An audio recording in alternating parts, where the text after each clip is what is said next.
very warm welcome. We're here at St. Stephen's College in Delhi University today. You're watching the Right to Be Heard Town Hall Season 2 Election Special. Joining us on our program this evening, Union Commerce and Industry Minister, Mr. Anand Sharma. Thank you very much, sir, for joining us on the program. All these young students charged up and raring to go. Let's take the first question from the gentleman here. Good evening, sir. I'd just like to ask you that you know for a fact that the elections are around the corner, and you inherited an economy which was like growing at more than 7%, while to the next government you'll give an economy which is on the decline and which is sort of which is falling below 5%, and that is something that a prime minister who is world renowned as an economist will give. And your competitor, on the other hand, Mr. Modi, is sort of seen as a capitalist, to put it simply. And he's also doing the right moves. He's sort of inaugurating the Muslim Trade Fest in Gujarat, so he's taking the right steps. And commerce is something which is under your purview. So how do you sort of intend to tackle this in the run-up to the elections? Because the youngsters of India see Mr. Modi as someone who's a capitalist and as someone who would probably set the economy right. So how do you intend to sort of deal with this? Well, let me first inform you correctly that when you look at the economic growth since the year 2000, you're referring to the previous government. When the previous government left office, what was the state of India's commerce? The two-way trade was less than 135 billion US dollars. Today it has crossed 800 billion US dollars. Now when you're talking of Mr. Modi and comparing him to the economic understanding of the Prime Minister, who is definitely a sober gentleman of intellect and integrity and is not known to making boastful claims.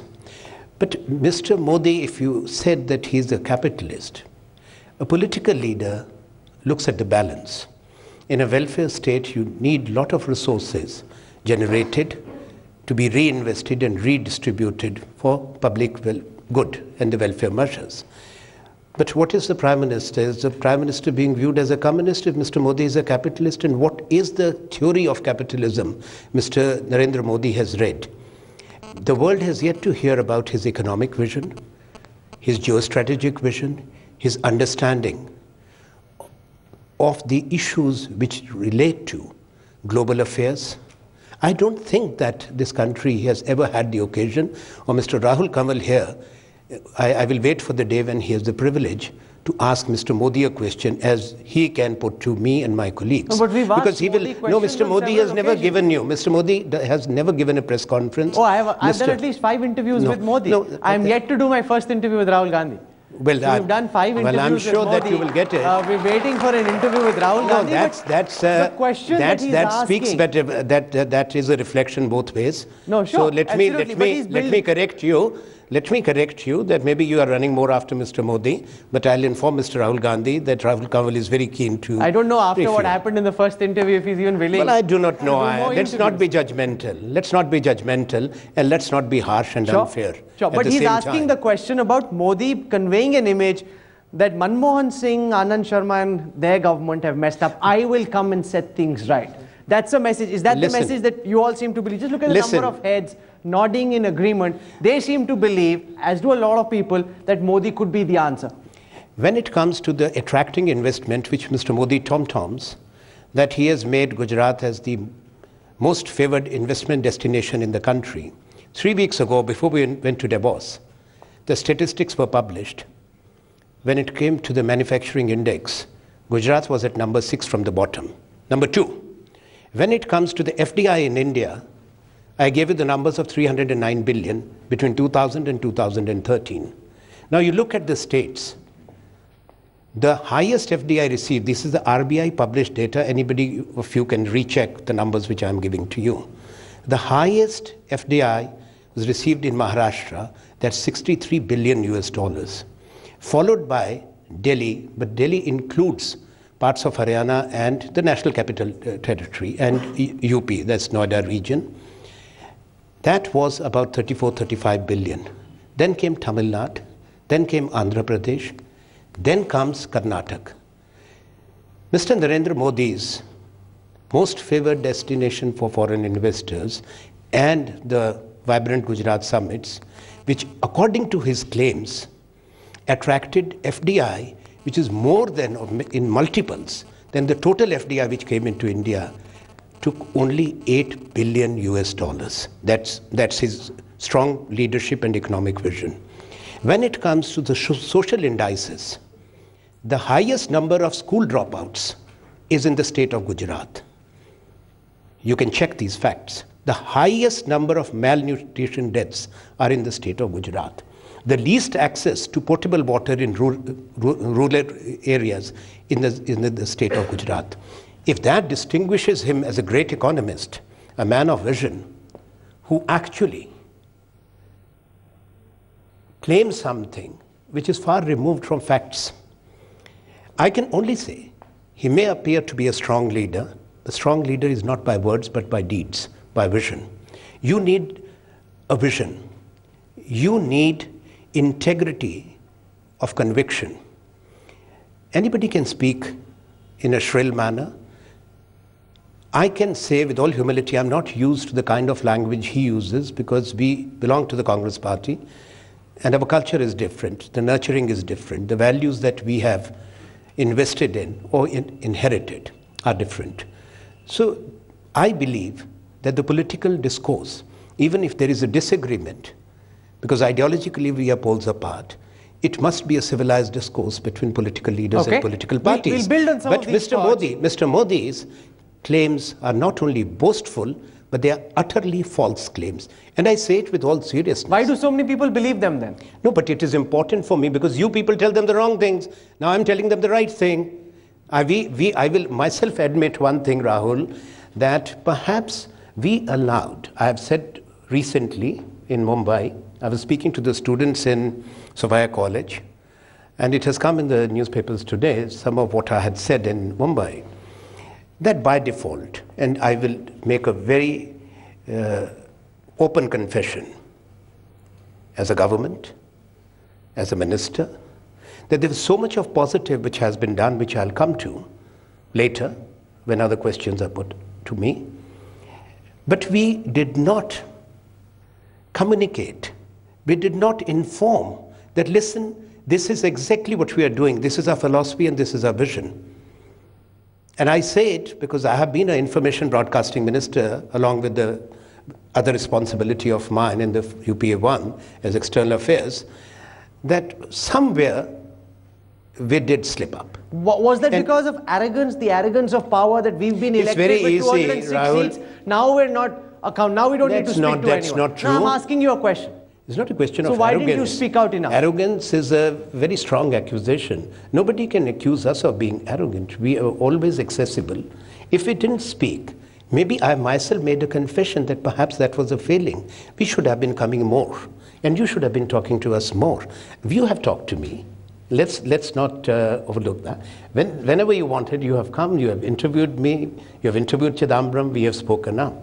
Now, if a perception built up, and this is a true fact, it is our duty now to correct it.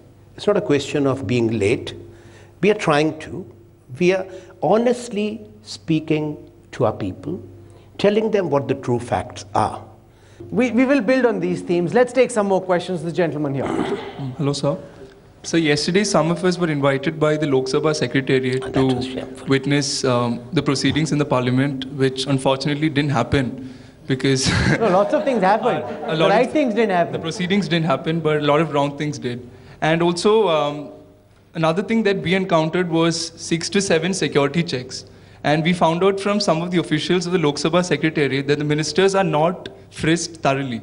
Now, don't you think this speaks volumes about the state of VIP culture that ministers see as a status symbol? No. And if Arvind Kejriwal's government can openly state that they're against this Lal Battis and the VIP culture, why can't the Congress party do the same? No, listen, it's the policing is the job of the security establishment. They have their own threat perception to individuals or to the institutions. And I am not responsible for the security of the Indian Parliament. Parliament is the jurisdiction of the Speaker of the Lok Sabha, and the Rajya Sabha, that is for the chairman, who is also the Vice President of the Indian Republic. Now, they have put in layers of security. I do recall when I first entered Parliament as a very young parliamentarian way back in 1984, I used to drive the Fiat car, which I had borrowed from my father, and used to drive it inside. Now, as a minister, my car cannot be driven in straight inside. There are special chips. Every boom barrier, it is checked. The occupant is checked. Perhaps these were put in. I have not gone into details. After the Parliament was attacked, there was a big terror attack in which many of the security people were killed. But your car still has a lal batti. Listen. Why don't you and all your colleagues say we don't want lal batti? Why don't you go to UK? It's an old democracy. Yes. Why don't you go to France? It's a democracy. The principle of liberty first came out then, and United States of America. Have you ever seen that when President Barack Obama, he's driven out of White House? Have you ever seen that? That's the Prime Minister, the President, the head of the state. I'm sorry. Why over here everybody has a lal batti? I'm not saying everybody. I don't think that's important at all. Are you prepared to say you're prepared to give up your lal batti, sir? I'm not enamored. One day we will have to give it up. I was not born with a... No, but not after you lose. Listen, when you're in power, are you prepared to give it up? I was not born with a car. No, listen. It's are friendly. You prepared? Is the Congress Allow me to answer when you have asked me a question. Yes, absolutely. Then allow me to answer. Let me first tell you, it is not a culture. First of all, neither the Prime Minister decides which car he'll sit in and which batti will be there. But he has the power to change that system. Please, you must also know. Yes. The governments don't decide on this. Who does? It is the administration. So you run the administration. Minister, we are the executive. You are the boss of the secretary. Listen. You must tell him, I don't want a lal batti from tomorrow. He can't insist that you want a lal batti. Why you are actually laboring this point beyond justify. I have answered. Are you satisfied That's with not the the answer? question. No, it may not be, but then as far as I am concerned, I am not enamored. I am not enamored by any car. Why you are not asking me the question that you are the economy minister of the country, you are traveling in a rickety ambassador car? I have a balance. If you ask me a question, then please say, then also say that why you are traveling in that. When we travel in the old rickety car, you say, look at this minister, what kind of image of India will he project? Then you guys don't say, never ever. Never okay. You will say that. Okay, let's take some questions. Go on. Good evening, sir. Sir, I would like to ask something about law and order. Sir, about police and the situations that we are facing today, that the condition of law and order is not satisfactory. And be it the case of Delhi police, that we are completely in a situation of dilemma, that it would be under the government of Delhi or it would be under union government. And many things like police reforms that we need today to be taken. You've asked a very important question. And sir, the initiatives that should be taken by the government. And one question I would like to ask, that what are the initiatives that are going to be taken by the government? And second, it comes that when there occurs a big something criminal activity occurs, then there is a culture of suspending the top cops who are like DCPs, ACPs, they are suspended. Suspending top cops, for example, if my teacher teaches me well and if I fail in examination, that does not mean that my teacher should be suspended. So I would like to ask you that besides suspending the top cops, why don't we need to point out that who is really the culprit and who has shown carelessness? Okay, great. You see, first of all, when it comes to the angst of the people, I can understand where you are coming from. People get upset, whether it is the police, whether it is another department, whether it's an income tax inspector or a shop inspector, or when you go for your driving license. If you feel that the performance or the deliverance of services of that concerned official or department is inadequate, disrespectful to the citizen, there is anger. That is the real anger. That is the real corruption which people talk about. When there are delays, when there is red tape, when you are harassed, when you have to run around in circles. things are improving as India is getting more and more informed and empowered. Governance is not that simple. But when it comes to executive issues, that who should be held responsible for a transgression or a mistake committed, let me tell you one thing. Suppose if there is a crime committed in this area, would it be fair, as it happens, that okay, then Mr. Shinde as the Home Minister, maybe in Sholapur, which is his parliamentary constituency, and somebody commits a theft in your neighborhood, that Shinde should resign or he should be held accountable? People are given their responsibilities, their jurisdictions, whether it's a ACP or DCP. What happens in their respective areas, it is for them to see. You can say that the Prime Minister is there, but Prime Minister of the country of 1.24 billion cannot become a policeman for 1.24 billion citizens. That's why you have structures and hierarchy in administration, where it is for the administrative leadership to take a decision, whether in police, whether in civil service, the chief secretaries or in the states, the cabinet secretary in the government of India. There is a system. But I feel that this system needs further opening up, further reforms. Let's take the next question. Hi. You know, you've been a congressman for well over 40, 45 years, and your party is more than 120 years old. What I wondered is, since independence, and I'm sure there's a lot of talent and leadership within the Congress party, what is this obsession with only one family as the ultimate leaders and kartas of the party? He's also the dean of the students, and therefore the students deserve the warmest round of applause for the dean. That's a smart strategy. You'll get good dinner tonight. First of all, it's not a question of obsession. Let me correct. Now today in 2014, he has still not said it is the party which has chosen. He has been elected, re-elected by the people, mind you. Party can choose a leader, but voters elect a representative. He has won by huge margins, not once, twice. Fine. That he owes to his constituents who have voted for him. But 30 years after his father was assassinated, for the last 30 years, there's never been a Prime Minister of Nehru-Gandhi family. Are we that insensitive that we are questioning his right as a citizen? And the right of the Congress is for the Congress party, if people believe in Congress ideology, for what we stand for a secular, liberal, democratic India, and if people vote for us, the Congress will elect its leader. But after 30 years, if we are still saying dynasty and obsession, this is unfair. There have been Congress Prime Ministers, there have been other parties' Prime Ministers in the intervening period. Let's not overlook the fact. But Minister, it's a wrong propaganda. It is wrong. But Minister, it is factually wrong, and I am correcting it. You have many decades of administrative experience. You have a lot of respect internationally because of the work that you've done as Commerce and Industry Minister. Why can't you be your party's Prime Ministerial candidate? No, why? Why must somebody born with the Gandhi name be the only one who Congress can think is worthy of being Prime Minister? I will tell you. Why not? I will tell you. Don't you want to be Prime Minister? No, I will tell you. No, listen. I believe in, as I said earlier, that it was not my aspiration to become a minister. It is my party which made me. But let me also tell you, the party has the wisdom. We go by the collective wisdom and consensus. It's not a wish list.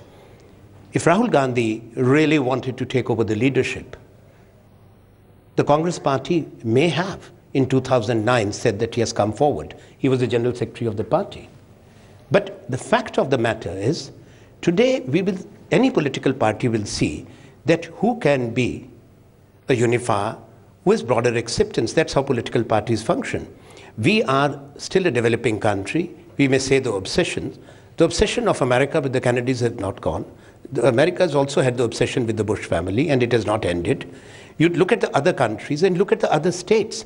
Here I'm saying that you are talking of someone who has still not said that I want to be the Prime Minister, nor has the Congress party said so. No, please. He is the Vice President of the Congress party, and he's a co-chair for the campaign, national campaign. We believe first in the voters. The voters will decide which party should form the government, and then the elected representatives of that party will sit together and took a decision. Now, to be born in a family, if I go by what you are saying, cannot be a qualification, but he has proved his qualification. How? He has been elected twice. Have you won a municipal No, but election? just being elected is no reason to be Prime Minister. I'm sorry. Please. Minister, No, let to me be ask you elected this in a question. democracy, how you are As someone elected? who's been a successful Home Minister, as someone who's been a successful Finance Minister, does Chidambaram have better credentials to be India's next Prime Minister? Or Rahul Gandhi, who's never been in any ministry before this? It's the political parties which take their decisions. But where merit plays no role in that decision. Listen, please. How can you question? You are being judgmental. I'm asking a and question. Unfair. How can you say that he lacks merit? It's unfair.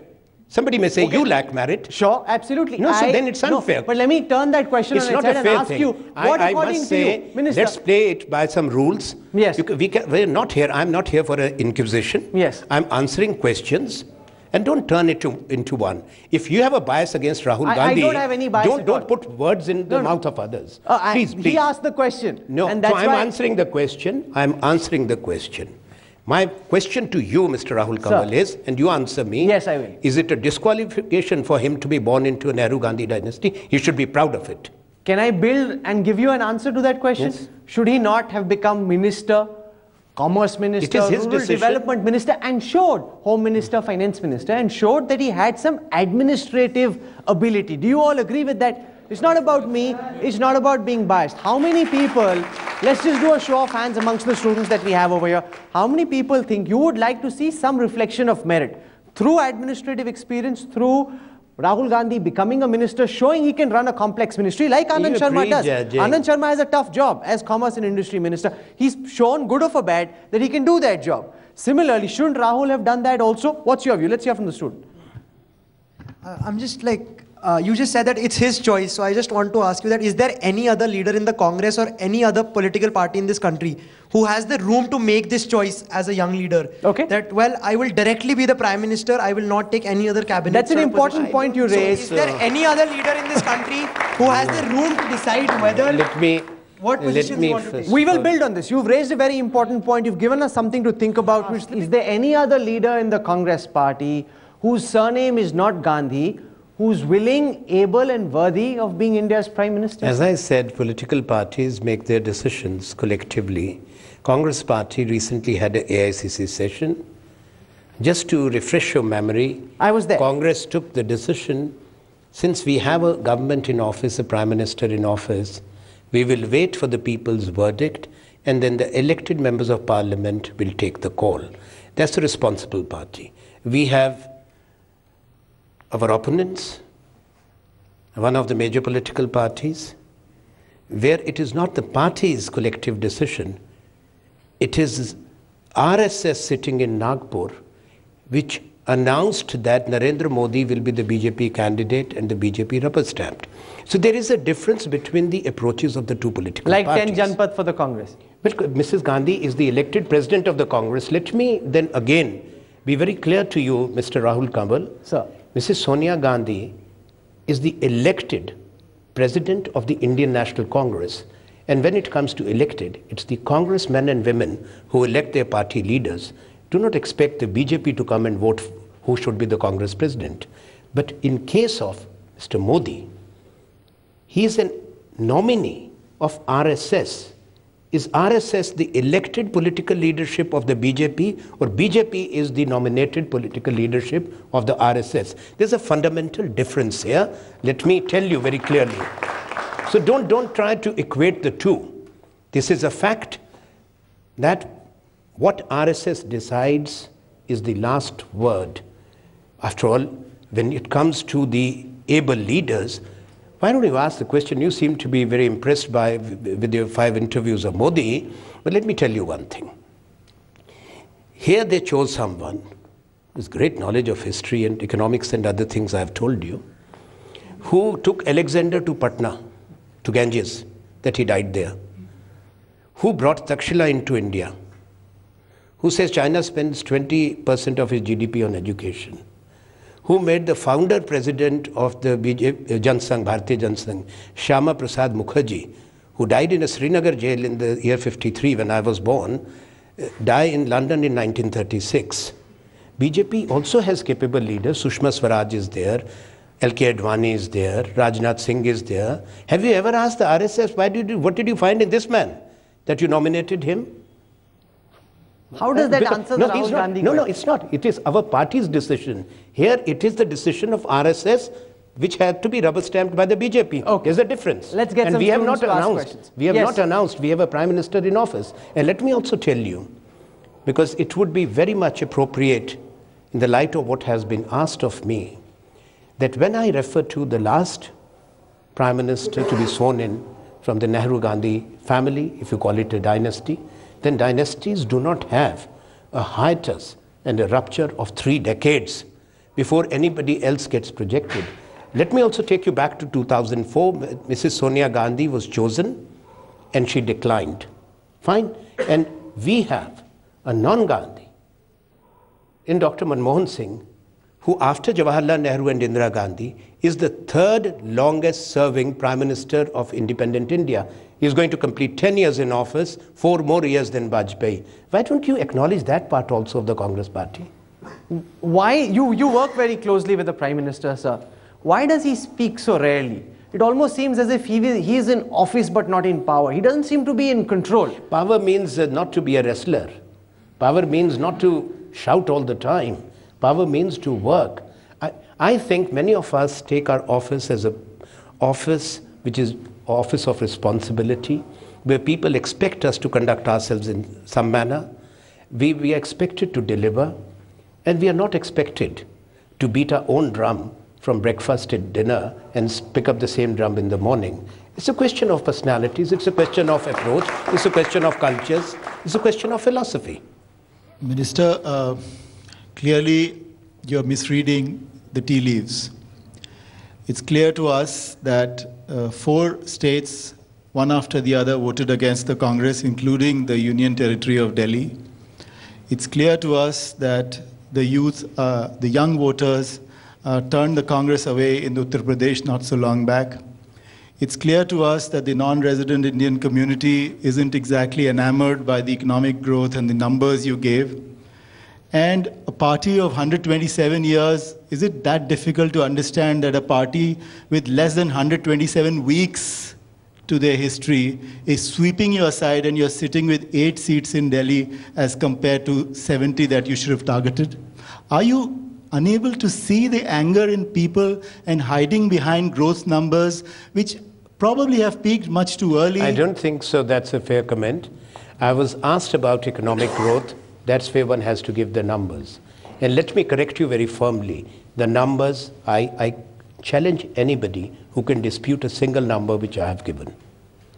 Each number and each figure is correct. And I stand by my word. Let anybody point out that what I have said, you name one figure which is wrong. Each number is correct. So let me, you have been a journalist, but let me tell you, please do your homework when it comes to numbers. I'm absolutely right. Number 2, nobody is in denial. What is a fact is a fact. We are not unintelligent. We may look like one. That we have lost elections, we are not in denial. It could be a wake-up call. In our long history, we have seen ups and downs. But do you acknowledge the question that there is anger across the country against the Congress party? Do you acknowledge that, sir? Let me also tell you, India and Indian democracy is not a byproduct of a single election or the result of the Delhi Assembly elections. Let's not forget about that. Let me also remind you that in 2004, what was the outcome of the Assembly elections?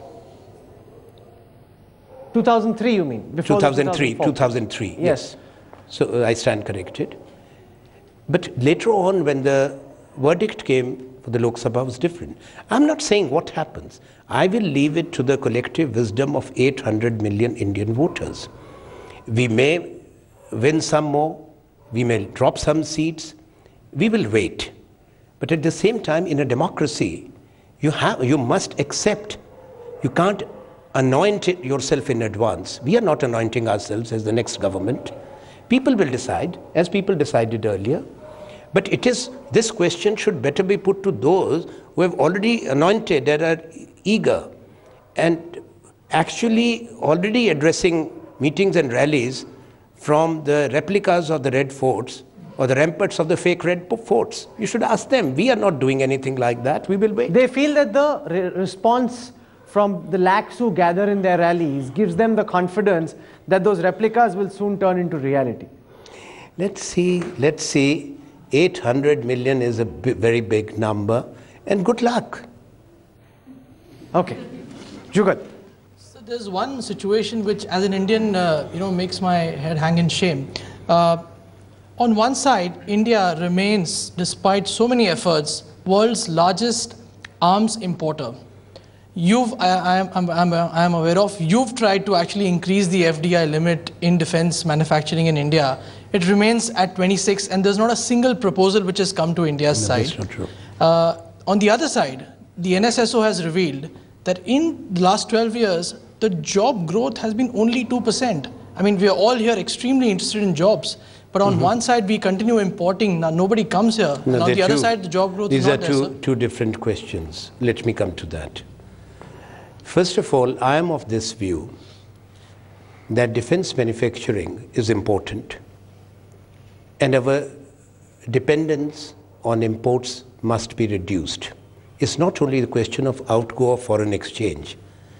It is, yes, you're right, to a limited point extended to job creation. The national manufacturing policy envisages to raise the share of manufacturing in India's GDP from a low of 16% to 25% in 1 decade, create 100 million skilled jobs in 1 decade. Now, this is not on a drawing board. We have moved to implementation. The principal instrument which we are using is to establish world-class greenfield integrated industrial cities. But this is in the future. What about the past? This is happening. One has been launched, 3 are ready for launch, 14 have been approved, 8 along the Delhi-Mumbai industrial corridor. Is not future. By the way, let me then educate. No, so why have please such allow few jobs been Please created? allow me. Delhi-Mumbai industrial corridor, as per the World Bank report last year, is the most innovative infrastructure project ever conceived and the largest infrastructure project currently under implementation in the world. The smallest of these integrated industrial townships, which will be self-governed. We have invoked an article of the Republic of India, Article 243 QC1A, which gives the powers to the Government of India to declare any area or any such township as their own authority. They'll be governed through the SPV. There's a single window approval mechanism put in place. The issue of land has been settled. The land is the equity of the states concerned. The land will not be alienated. The trunk infrastructure is being funded by the Government of India. We know that availability of land has always been the issue, so we wanted to do it correctly. Now, this has resonated globally, and the smallest of these industrial townships which have been approved is 52 square kilometer, and the largest one is 920, which is claimed where we brought in the Japanese, who are partners in the Delhi-Mumbai industrial corridor, and 3 other corridors which we have sanctioned. Okay. No, I must tell. That is the Chennai, Bengaluru, Chitradurga, Tumkur. The third, Amritsar, Kolkata, and the Bengaluru-Mumbai economic corridor. Now, let me tell you that this is going to be transformative of India. These industrial cities of the future are not built like overnight.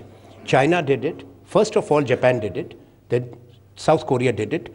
Germany did it, and the last one was China. Now India is doing it, and it is going to change. But when you are talking of national manufacturing policy, let me, with due respect, correct you that the Indian industry and the global investors have celebrated the national manufacturing policy. They have not commented otherwise. If you point out one respected institution or industrialist who has not endorsed it, then so, please. but the numbers speak for themselves. Indian industry is traveling abroad with its money. So forget your policy. Look at the reality. The reality is the Tatas, the Ambanis, the Birlas, every big Indian industrial house are leaving India, investing in Africa, investing in Europe. We have also been attracting huge FDI. Irrespective of what has happened to the world, India has remained, during this economic downturn, the first 3 most favored destination for foreign investors. And after we opened up other sectors last year, including civil aviation, raising the bar to 100% in telecom, power exchanging, and rest, the latest report of Ernst & Young puts India at #1.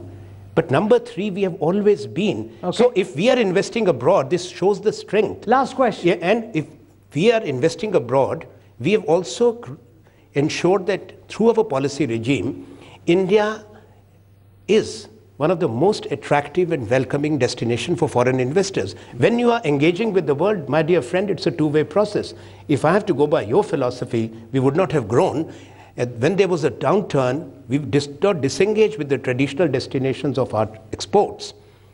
But we expanded our exports to the numbers which I have given, and nobody can dispute them. I don't know which philosophy of mine you're quoting, but that's that not you don't correct at allow all. your industry to go to Africa, Latin America, then what should we do? Because it's a vote of no confidence in the India story. No, it is not. It is wrong. It's a vote of no confidence in the India story. I will reject that, and I think it is questioning the very wisdom of these entrepreneurs and industry leaders who recognize the strength that why we should go and invest and show value addition in resource-rich continents and bring in to India what India needs. Sir, I completely accept this idea that India needs a lot more empowerment on these grounds, right? And that our companies have shown a remarkable amount of resilience.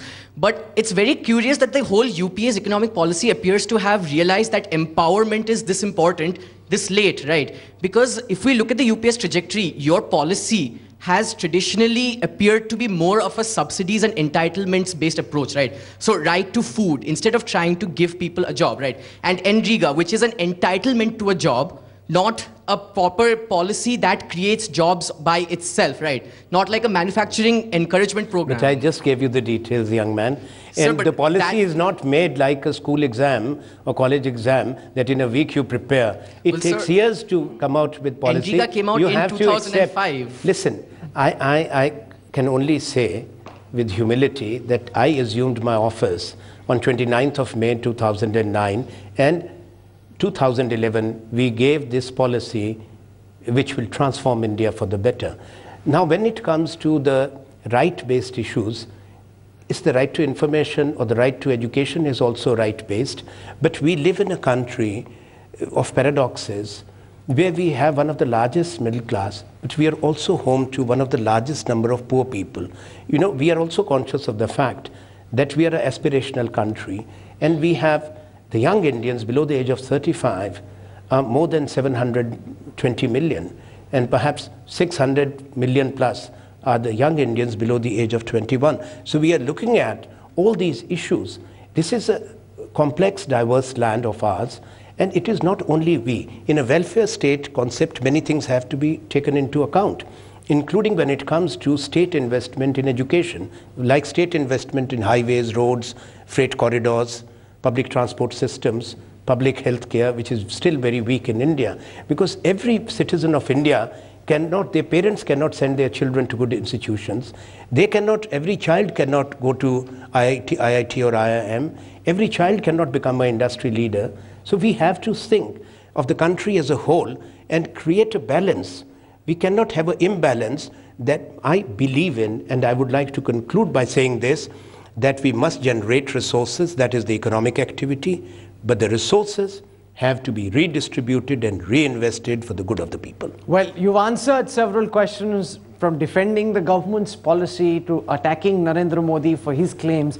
We let these students decide what they make of your answers. Well, I'm not attacked. I was asked a question. Absolutely. Attack I leave to him. That's not part of my culture.